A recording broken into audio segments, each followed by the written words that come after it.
Students, हम देख रहे हैं इस वीडियो में 910 मैथमेटिक्स का सॉल्यूशन। तो चलिए स्टार्ट करते हैं मैथमेटिक्स का जो आज का पेपर हुआ है उसका सॉल्यूशन को इस वीडियो के माध्यम से। तो इस वीडियो में जो आपसे पूछा गया है या इस क्वेश्चन पेपर में जो आपसे पूछा गया है उनके सॉल्यूशंस को हम देख लेते हैं। पहला है, विभिन्न उदाहरणों का प्रस्तुतिकरण कर एक निश्चित निष्कर्ष। यहाँ पे ध्यान रखना है कि आपसे क्या पूछा गया, निश्चित निष्कर्ष पर पहुंचने की प्रक्रिया कहलाती है। तो ये निगादात्मक प्रक्रिया कहलाती है। ठीक है, यहाँ पर आ जाएगा आपका आंसर सेकंड वाला। तो यहाँ पे क्या आ जाएगा, निगमनात्मक प्रक्रिया। इसके बाद जो दूसरा क्वेश्चन है, x plus two equals to zero समीकरण का तुल्य समीकरण कौन सा होगा। तो आपको तुल्य समीकरण क्या है, सिंपल से ये बात है, आपको सॉल्व करना है कि इस तरह का कोई समीकरण बन जाए इनमें से कोई से। तो मैं पहला ही ऑप्शन उठाता हूँ, इसमें बोला गया है x plus two equals to four दे रखा, x plus four equals to two दे रखा है ना। ये क्वेश्चन है, मैं इसको इरेज कर दूं, दोबारा लिख देता हूँ समीकरण क्या है, आपको कन्फ्यूजन ना हो जाए। आपको क्वेश्चन दे रखा है, आंसर में दे रखा है x plus four equals to two. तो मैं क्या करूँगा, यहाँ से x इक्वल्स टू निकालता हूँ, तो यहाँ पे टू और ये फोर प्लस का इधर, तो इधर जाके माइनस का हो जाएगा। तो मेरे पास x का मान जो आ रहा है वो आ रहा है माइनस का टू। अब मैं इस समीकरण को इस तरह से लिख सकता हूँ, x और माइनस का इधर ले आऊँगा तो इधर हो जाएगा प्लस का टू। और जब मैं माइनस का इधर से हटा चुका हूँ तो यहाँ पे बचेगा क्या, जीरो। तो यहाँ पे x plus two equals to zero, ये वाला समीकरण का आंसर पहला ही है। तो फर्स्ट ऑप्शन जो है करेक्ट हो जाएगा। उसके बाद आइए नेक्स्ट क्वेश्चन पे, किसी आंकिक श्रृंखला में सर्वाधिक आवर्ती वाली संख्या को हम कहते हैं। तो सबसे सर्वाधिक यानी कि जिसकी ज़्यादा आवर्ती है, जो नंबर ज़्यादा बार आता है उसको हम बहुलक कहते हैं। तो सेकंड ऑप्शन जो है हमारा करेक्ट हो जाएगा। इसके बाद है, ठोस ज्यामिति का संबंध किससे होता है। तो ठोस ज्यामिति की बात हो रही है। देखो, त्रिभुज जो है ये आपकी ठोस नहीं होती है, क्योंकि इसमें केवल आपका सिंपली जो है इस तरह से केवल पेपर पे बनता है। वर्ग भी आपका पेपर पे ही बनता है और आयत भी आपका पेपर पे बनता है। ठीक है, लेकिन त्रिविमीय आकृति 3D आकृतियां जो होती हैं ये क्या होती हैं, ठोस आकृतियां होती हैं। चाहे आप घन ले लें या फिर घनाभ ले लें या फिर शंकु ले लें। ठीक है, तो ये सारी चीज़ें आकृतियां जो है ये आपकी, यहाँ पे ऑप्शन नंबर फोर्थ आपका करेक्ट हो जाएगा। गणितीय विकलांगता को क्या कहते हैं। ये तो पहले ही क्वेश्चन करवाया था, इसको डिसकैलकुलिया कहते हैं। आपको भी आंसर पता होगा, थर्ड ऑप्शन करेक्ट हो जाएगा। इसके बाद आते हैं नेक्स्ट क्वेश्चन पे। यहाँ पर इंग्लिश मीडियम के लिए क्वेश्चन है, जो मैंने हिंदी में समझाया वही आपके आंसर से यहाँ पर आपके ये इंग्लिश मीडियम के क्वेश्चन हैं। अब आ जाइए आपके खालिस्तान, बहुत ही सिंपल सिंपल खालिस्तान आए हैं। किसी वृत्त का क्षेत्रफल जो है टू पाई आर स्क्वायर होता है। तो यहाँ पे पाई आर स्क्वायर आंसर आ जाएगा। यहाँ पर जो ये वाला ऑप्शन है ये आपका सही है।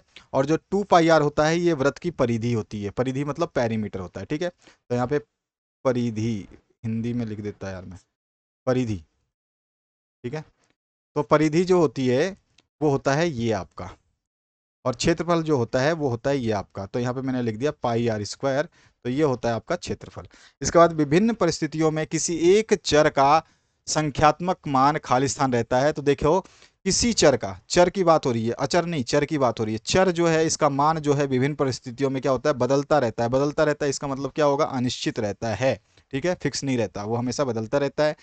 किसी श्रेणी 10 12 12 4 4 4 10 4 12 का बहुलक होगा। तो इसमें हम देखते हैं बहुलक के लिए क्या होता है, मैंने अभी बताया जिसकी आवर्ती ज़्यादा आए। ऊपर देखो, यहाँ पर मैंने अभी आपको सॉल्व करवाया कि जिसमें सबसे ज़्यादा आवर्ती आए, यानी जो संख्या बार बार आए उसको बहुलक कहते हैं। तो अब देखते हैं इसमें कौन सी संख्या है जो बार बार आई हुई है, वही हमारा बहुलक हो जाएगा। तो देखिए, इसमें एक बार 12, दो बार 12 और उसके बाद में 3 बार 12 आया है, लेकिन इसके अलावा और 12 नहीं है।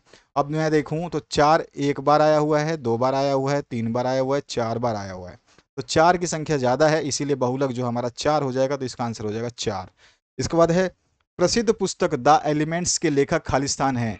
तो एलिमेंट्स के लेखक यूक्लिड है। ठीक है, तो यहाँ पर जो है आपका ऑप्शन हो जाएगा यूक्लिड। इसके बाद में, गणित विषय की पाठ्यपुस्तक खालिस्तान होनी चाहिए। तो कैसी होनी चाहिए, ये बाल केंद्रित होनी चाहिए। ठीक है, बाल केंद्रित होनी चाहिए। इसके बाद जो नेक्स्ट क्वेश्चन है उसकी बात करते हैं, ये इंग्लिश मीडियम के क्वेश्चन हैं। हाँ, यहाँ पर जो है आपका बीज गणित की भाषा कैसी होनी चाहिए। तो इसकी भाषा जो संक्षिप्त और साधारण होनी चाहिए तथा संबंधों पर केंद्रित होती है। ठीक है, बाकी आपकी मर्जी है, संक्षिप्त और साधारण लिख देते तो भी काम चल जाता। गणित की अधिकतर अवधारणाएं कैसी होती है, अमूर्त अवधारणाएं होती हैं। सममिति किसे कहते हैं, सममिति वह आकृति जो किसी बिंदु या रेखा के दोनों ओर एक जैसी हो, सममिति आकृति कहलाती है। जैसे सपोज करो ये गोला है, मतलब सर्किल का एग्जांपल देता हूँ, इसके बीच में आपने ऐसे लाइन खींच दी। अब आप इसको देखोगे तो ये वाला पार्ट और ये वाला पार्ट दोनों लाइन के एक दूसरे की तरफ जो पार्ट है वो बराबर ही दिख रहे हैं, यानी कि इधर आधी रोटी दिखाई दे रही है और आधी रोटी इधर दिखाई दे रही है, तो ये दोनों बराबर ही है। तो बस इसी तरह से आपका ये सममिति आकृति कहते हैं, जो एक रेखा के दोनों तरफ बराबर दिखाई दे। ठीक है, जैसे त्रिभुज मैंने बनाया, ये त्रिभुज बना दिया, ठीक है, अब इसको बीच में से अगर मैं ऐसे सीधा सीधा काट दूं तो इसमें देखोगे ये आकृति और ये आकृति दोनों एक तरह की दिखाई दे रही है। मैंने यहाँ पे हाथों से बनाया है इसलिए थोड़ा सा टेढ़ा मेढ़ा दिखाई दे रहा है, अगर आप सीधा देखोगे तो ये सीधी दिखाई देगी। उसके बाद जो नेक्स्ट क्वेश्चन है, गणित मूल्यांकन की कोई 3 प्रमापीकृत विधियों के नाम लिखिए। सारी विधियां मैंने बताई थी, आप लिख चुके होंगे। और यहाँ पर प्रतिस्मरण प्रश्न किससे कहते हैं? प्रतिस्मरण प्रश्न जो है, सीधी सीधी बात है कि आपका पूर्व ज्ञान को परखने के लिए प्रश्न जो होते हैं वही प्रतिस्मरण जो है कहलाते हैं। तो यहाँ पर देखो, कंटस्ट या पूर्व ज्ञात सामग्री यानी कि प्रश्न प्रस्तुत करना और उसकी जांच करने वाले जो प्रश्न है वो प्रत्यास्मरण प्रश्न कहलाते हैं। इसके बाद जो नेक्स्ट क्वेश्चन है उसकी बात करते हैं। थ्योरी इस बार ज़्यादा दी है, केवल आपको थ्योरी भरी पड़ी है इसमें, जबकि इसको न्यूमेरिकल भी देने थे। न्यूमेरिकल जो है, ज़्यादातर न्यूमेरिकल्स जो है इसमें आते हैं तो वो 40% टू 30% न्यूमेरिकल्स आने चाहिए थे आपके सेकेंड ईयर में, जो कि नहीं आए। थ्योरी ज़्यादा दे दी, आपका न्यूमेरिकल केवल और केवल मात्र 10 से 5% आए हैं, जो कि बहुत ही कम है। इतने कम न्यूमेरिकल्स नहीं देने चाहिए थे, जो कि दिक्कत कर जाता है बच्चों को, क्यों न्यूमेरिकल तैयार करते हैं बच्चे। गणित में सामान्यीकरण क्या होता है ये आपको बताना है। गणित में प्रमेयों का शिक्षण किस विधि द्वारा किया जाता है, ये भी मैंने आपको क्वेश्चन करवा दिया था। अगर आपने फर्स्ट ईयर का गणित का जो मैंने आपको आईएमपी दिया था फर्स्ट ईयर के, तो उसमें अगर आपने देखा होता तो इसमें तो 50% प्रश्न वहीं से आ गए। क्या करा उसने, उठा करके फर्स्ट ईयर की थ्योरी उठा कर दे दी आपको, सारे के सारे 50% क्वेश्चन इसी में से आए हैं। चाहे तो आप उस वीडियो को देख सकते हैं। आरोही क्रम क्या होता है आप जानते ही हो, जो भी नंबर होते हैं या जो भी श्रृंखला होती है उसको बढ़ते हुए क्रम में लिखने को ही हम आरोही क्रम कहते हैं। ठीक है, उदाहरण दे सकते हैं हम, जैसे 1 से फिर 2 बढ़ा, फिर 3 बढ़ा, फिर 4 बढ़ा, फिर 5 बढ़ा, इस तरह से लिख सकते हो। कोई जरूरी नहीं है एग्जाम्पल कोई भी दे सकते हो आप। यदि किसी आंकड़े का परास 60 है और वर्गों की संख्या 6 है तो वर्ग अंतराल कितना होगा? तो वर्ग अंतराल जो है भाई 60 में 6 का भाग दे दो तो यहाँ पे कट गया, तो ये वर्ग अंतराल आ गया 10 का।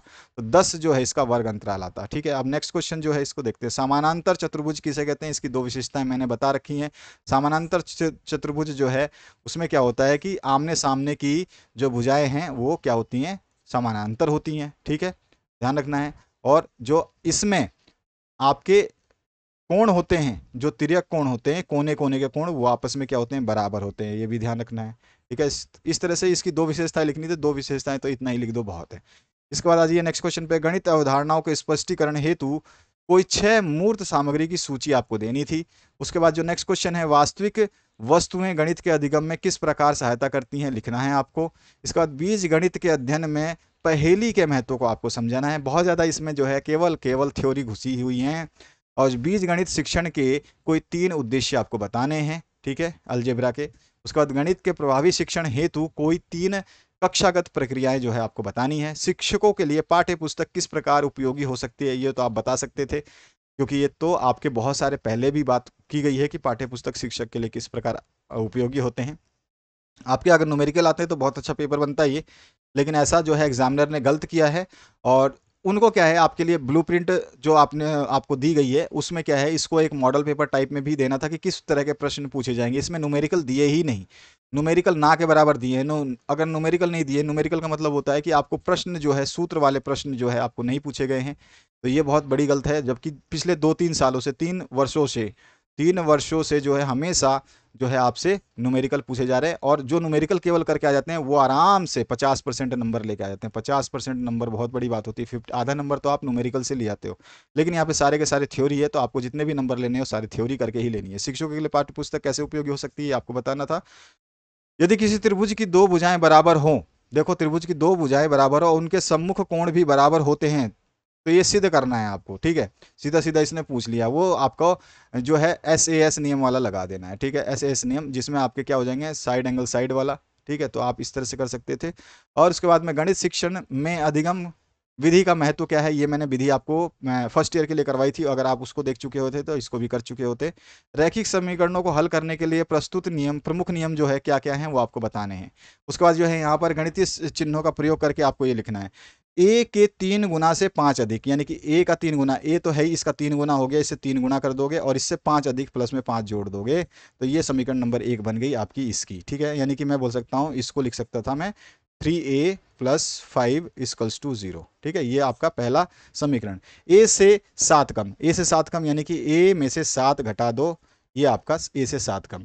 उसके बाद जो है आपका नेक्स्ट क्वेश्चन पूछा गया, इसमें 75 ए का 5वां भाग। तो यहाँ पे 75 ए का पांचवा भाग, ए है ना, ए का पांचवा भाग, तो बटे में ए हो जाएगा, 5 हो जाएगा, बराबर 0 कर देंगे। यानी कि यहाँ पे ऐसे कर सकते हो 75 ए बटे में 5, इस तरह से कर सकते हैं। इसके बाद में आपका ए के आधे से 7 कम, ए के आधे से 7 कम, तो ए का आधा यानी कि एक ए बटे 2 और इससे 7 कम -7 बराबर 0। तो ये सारे के सारे आपको बता देने थे, ठीक है, ये इस तरह से पूछना था। इसके बाद आ जाइए नेक्स्ट क्वेश्चन पे। नेक्स्ट क्वेश्चन है ग्राफिक चित्रण किसे कहते हैं, और ग्राफिक चित्रण के प्रमुख 6 प्रकारों के नाम आपको लिख देने हैं। एक कक्षा के 10 विद्यार्थियों के प्राप्तांक निम्नानुसार, इसकी माध्यिका आपको निकालनी है। माध्यिका निकालने के लिए सबसे पहले इसको बढ़ते क्रम में लिखना है। तो देखिए इसमें सबसे छोटा जो आ रहा है, क्या आ रहा है इसमें, छोटा जो 32 आ रहा है, तो मैं लिख देता हूँ यहाँ पे 32, फिर उसके बाद में 32 हमने लिख दिया। 32 के बाद इससे बड़ा आ रहा है 35, तो हमने 35 लिख देना है। 35, उसके बाद में जो है 38 आएगा, तो 38 लिख दिया मैंने। उसके बाद में जो है 38 से ज़्यादा कौन सा आ रहा है इसमें, तो 38 से ज़्यादा जो आपको दिखाई दे रहा है यहाँ पे 44 दिखाई दे रहा है, तो 44 लिख दिया। उसके बाद में इसके बाद में 46 दिखाई दे रहा है, तो 46 लिख दूंगा इससे बड़ा। इसके बाद में इससे बड़ा 48 है, 48 लिख दीजिए। उसके बाद में इससे बड़ा 48 से 52 है, तो यहाँ 52 लिखा हमने। उसके बाद में 52 से बड़ा 54 है, 54 लिखा। उससे बड़ा जो है आपका 84 है, तो हमने 84 लिखा। उसके बाद में इससे बड़ा जो है 88 है, तो हमने 88 लिखा। अब देखते हैं संख्याएं कितनी है, समय अभी समय 1 2 3 4 5 6 7 8 9 10 संख्याएं हैं। तो हम 4 पीछे से 4 आगे से छोड़ देंगे, बीच में बचेंगी आपकी 2, उन संख्याओं को जोड़ के 2 से भाग दे देंगे। तो मैं यहाँ छोड़ता हूँ, सम संख्याएं होती हैं तो क्या करते हैं हम उनके बीच की संख्या लेते हैं। तो यहाँ पर देखिए 10 संख्याएं, तो बीच की संख्या 2 आएंगी, 1 2 3 4, तो यानी कि 20 संख्या आपके बीच की 2 संख्या ये आ रही हैं। इसके इधर भी 4 संख्याएं हैं, आप देख सकते हैं ये 4 संख्याएं हैं, और इसके इधर भी 4 संख्याएं हैं। तो इन दोनों संख्याओं को 46 प्लस में 48 जोड़ करके 2 से डिवाइड कर दीजिए, और इसको जोड़ेंगे तो ये आ जाएगा आपका 46 और 48 कितना हो गया आपका, 8 और 6 14 है, 104 हो जाना चाहिए, आई थिंक सो। फिर भी मैं नहीं 104 नहीं होगा आपका, 46 और 48, 8 और 14, 4 4 8 और 1 9, 94, 94 बटे में 2 करेंगे तो ये हो जाएगा 2 चौक 8 और 2 सत 14, 47।